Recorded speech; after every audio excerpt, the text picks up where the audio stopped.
काढून टाकलेलं नांगरट कशी झाली. आणि आता याला आपण रोटरायचं चालू केलं. बघू शकता तुम्ही मका टाकायची त्याच्यामुळे हे रोटरायला लागतंय. पण जमत नाही. पणल्यावर रान मका लेवलने होत नाही. ढेकळं तशीच राहते.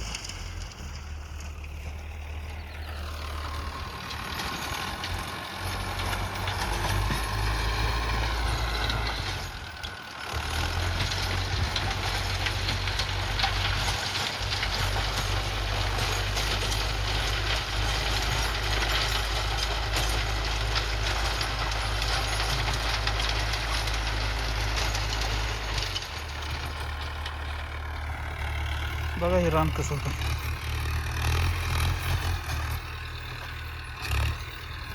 इकडं बघा रोटर आहे. यात मका चांगली येते बघा. काय अडचण येणार होत नाही. बघा आहे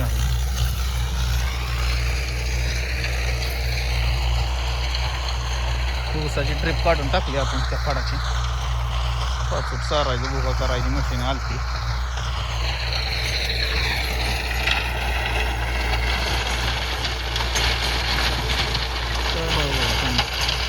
रोटर पूर्ण खाली पडलाय. लक्ष देत जावा तुम्ही.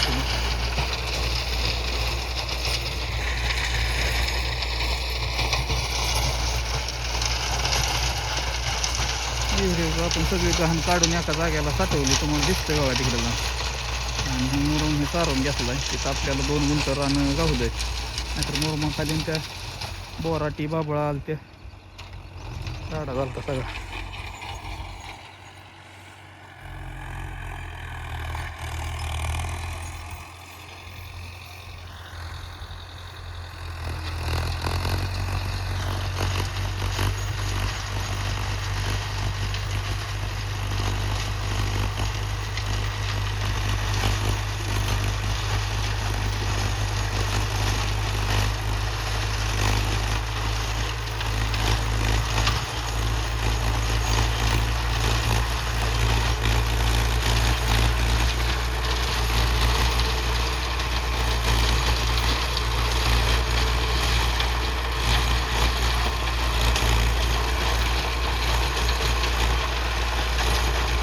मका लावल्यावर नंतर करणार पिकाला ना तुम्ही एक ताग लावा. 2 महिन्याचा गॅप द्या मका लावून झाल्यानंतर. आता ही माझा ऊसाचं रान आहे त्यामुळे नांगरट करून मका लावतो गुरांच्या वैरणीसाठी. त्यानंतर ताक करून नंतर लागण करणार आहे. त्यामुळं आपल्याला एवढं नुकसान ना.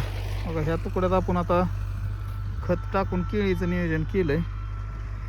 ही 1 एकर आहे ना वर 2 एकर 3 एकर केळीचं नियोजन आहे. हे पण रोटरून घ्यायचंय. बघू आता काय होतं.